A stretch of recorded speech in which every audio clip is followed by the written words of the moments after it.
So this one, to begin with, this is an absolutely amazing picture, I think. So this is Berthold Furtmeier, Tree of Life flanked by Eve and Mary Ecclesia. And this, in some sense, this picture summarizes the biblical stories in one picture, which is, that's pretty amazing that a picture can do that.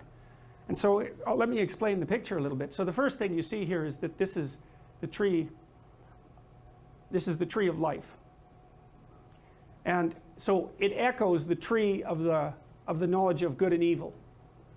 But this is post-fall. So we interpreted the story of Adam and Eve already, is that human beings became self-conscious. They discovered death. They discovered morality. It was all a consequence of interacting with the fruit and the snake, something like that. And you can read that as an evolutionary tale. You can at least read it as a representation of the emergence of self-consciousness in human beings. And so what does that mean? Well, it means that the apple, in some sense, was equivalent to death. And that's what you see here. You see Eve is picking fruit from the tree here. But the fruit it's on the skull side of the tree. And so Eve, it's the vulnerability of Eve. She's naked there and displayed to the world. It's the vulnerability of Eve. That's one way of thinking about it. It was the vulnerability of Eve that was the catalyst to the development of human self-consciousn's. And I think that that's true. It seems to be a reasonable proposition. And so Eve's relationship with the fruit and the snake doomed human beings to the realization of mortality. That's what this side of the picture represents. And so it's a catastrophe, and it's associated here with the snake and the fruit. It's human beings' attempts to understand how it is that they emerged into a self-conscious world. Okay, so fine. So this is on the fall end of the story, and this is on the solution end of the story. Now what you see here, there's a skull there, and there's a crucifix here. And you see there's all these little fruits on this tree. So it's the apple of death that Eve is handing out on this side, and it's the host that plays a role in the cannibalistic rite that's at the center of Christian ritual, that Mary, as the church, is handing out as a medication for this. So she's handing out the antidote. Well, what's the antidote? Well, it's a strange thing. It's associated with this crucifix. And that's translated into this wheaten host. So you're supposed to eat that, and that is the incorporation of whatever this represents. Well, the question then is, what does that represent? It's a symbol of suffering, obviously. It's a symbol of the ultimate in suffering. It's the weirdest thing, because the picture proposes that to ingest the ultimate in suffering is to simultaneously ingest the antidote to the catastrophe of the knowledge of death. It's a very strange paradox, but it's the proper paradox that's at the center of the great drama that's represented by this picture. A little knowledge of death destroys you. Full voluntary acceptance of it is the cure. That's the idea. Well, that's a hell of an idea. It's not only to accept it is simultaneously, in some sense, to take responsibility for it. Because you don't take responsibility for things that you don't accept. You only take responsibility for things that you do accept. You say, well, the world is fundamentally flawed because its fundamental nature is vulnerability, intolerable vulnerability. I'm not going to take any responsibility for that. That's really Cain's attitude in the story of Cain and Abel.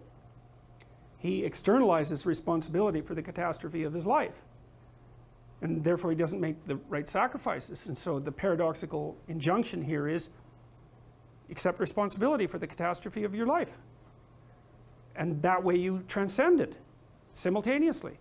And there's an unbelievably hopeful message in there, and the message is you're actually strong enough to do that, you just don't know it, and you won't find out till you do it. You can't find out till you do it. But if you did it, you'd find out that it was true. It's a massive risk. It's the ultimate in risks, right? You have to be willing to lose your life in order to find it. It's like, exactly right. So that picture, when I started to understand that picture, well, every time I look at it, it just blows me away. I can't, it's unbelievably, it's an unbelievably sophisticated set of ideas. But I don't think it's much different, really, than this idea. I mean, Buddha finds his enlightenment under a tree. It's not fluke that that's the case. That's his natural environment. And he's sitting in the lotus here. The lotus opens up. It's this thing that springs up from the depths. And he sits there illuminated the same way. He's got a halo that's the sun that stands for higher consciousness.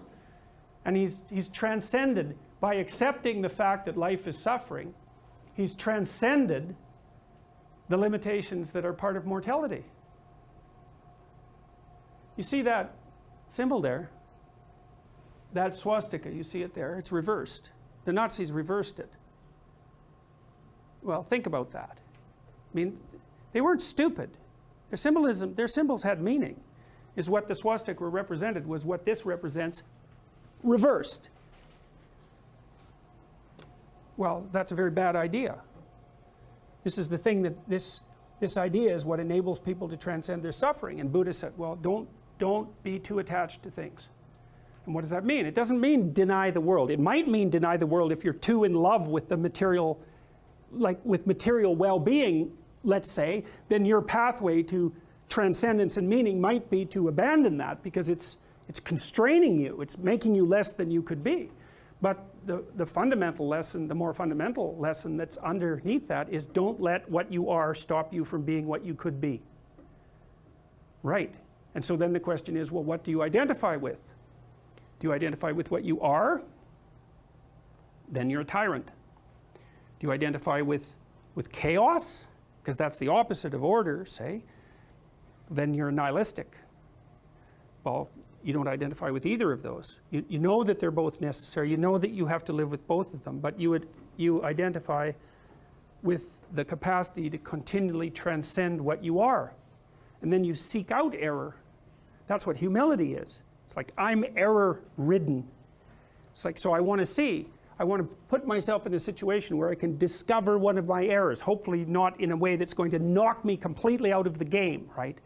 I want to seek out a challenge. I want to find out where my limits are. I want to find out where there's not enough of me yet. And I want to do that in a way that's engaging because, you know, you can wear yourself out fighting dragons, obviously. You can exhaust yourself completely, and that's not helpful. You know, one of the things I learned, for example, when I was coaching lawyers, these were people who had very high-end careers, and so they had an infinite workload. No matter how much they worked, flat out, there was always way more work that they should do. It's a very difficult thing to learn to manage. And so they were exhausting themselves, and I said, well, you know, you have to work less per day. It's like, well, no, that's not happening. I can't do that. And so what I learned over time was, okay, so this is what you have to do. Every 3 months you have to block off 4 days and go have a vacation. And you have to plan that in advance so it's in your calendar so that your secretary doesn't book your time. And then you need that because you have to recuperate enough so that you can work as hard as you're going to work. And of course they were nervous about that. And I said, well, look, we can calibrate this. Let's keep track of your billable hours over the next year and see if they increase or decrease. Because I bet you if you take more time off, you'll actually have more billable hours. You'll actually have your cake and eat it too. You'll get to have a vacation and you'll be more productive. And that inevitably, that was what happened. And so that's a matter of calibrating the game properly, right? You want to play a game that you can play today, but also one that you can play next week and next month. We're not talking about, you know, your career this week. We're talking about you having a career that lasts 30 years, that doesn't kill you, that doesn't make you hate yourself or the job, that doesn't make you bitter, that doesn't wear you to a frazzle. So it has to be optimized. And so I think that you can, in fact, decide to take on the load that's optimally meaningful if you want, and then you get to have your cake and eat it too. You're on the pathway to continual incremental improvement. You only have to burn off a feather at a time instead of having the whole bloody thing burst into flames. But it's a constant source of renewal. And there's an idea that to be renewed, you have to drink the water of life, right? That's an old mythological idea. And what's the water? The water of life, chaos is water. Water is chaos. Water is what washes away too much order. And to stay continually, let's say, refreshed by the water of life is to take on exactly the right amount of chaos to make sure that your garden is properly nourished. And I think meaning is actually the marker of that. And as I said, you know that I wouldn't consider myself either naive or particularly optimistic person. I don't think I'm either of those. But this is actually an idea, this is one of the only ideas that I've ever found that I really believe to be rock solid. I actually think that it's true. And it's very optimistic because it says you can use your sense of meaning to calibrate your progress through life. But there's rules. You have to aim at the highest possible good that you can conceive. Now, and that's subject to update, because what the hell do you know? But you start by aiming at the star you can see rather than the dimmer one that you can't yet perceive. And then you decide that you're going to do that honestly, right? That's a big decision. So the first decision, I think, in some sense, is a decision of love. You're going to decide that being is worthwhile and that you're going to work for its betterment. And that's a decision that's based on love. And the second decision is based on truth. Having made that decision, you're going to play a straight game. Having made those two decisions, I think that you can allow your sense of meaning to calibrate your pathway. And then what's so interesting is that you hit a state that's as close to paradisal as you're going to hit right away, because being engaged like that, it's better to be engaged in the solution of a complex problem than not to have a problem at all. And that's no different than saying it's better for there to be being than non-being, because being is a problem. And so if you want to have no problems, then you have no being. And you could say, well, being is so miserable that maybe that's the route we should take. And fair enough, but maybe you can have your cake and eat it too. You can have the damn problem. It can be a problem worth solving, and you can be so engaged in solving the problem that it justifies the fact that the problem exists. And then you get to have the problem and the solution at the same time, and maybe that's better than not having